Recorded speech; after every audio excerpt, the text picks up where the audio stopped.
সিরাজগঞ্জ সদর উপজেলার ২ নং বাঘভাটি ইউনিয়নের ভিজিএফের চাল বিতরণে অনিয়মের অভিযোগকে কেন্দ্র করে ইউনিয়ন পরিষদ কার্যালয়ে হামলা, ভাঙচুর ও মারধরের ঘটনা ঘটেছে।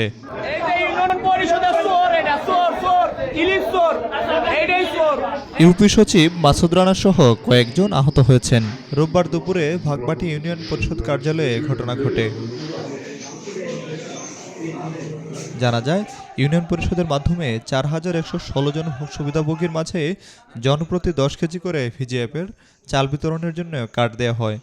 তবে অভিযোগ রয়েছে, ১০৭টি কার্ড বাকি থাকতেই চাল শেষ হয়ে যায়। এতে ক্ষুব্ধ সুবিধাভোগী ও স্থানীয়দের মধ্যে উত্তেজনা ছড়িয়ে পড়ে।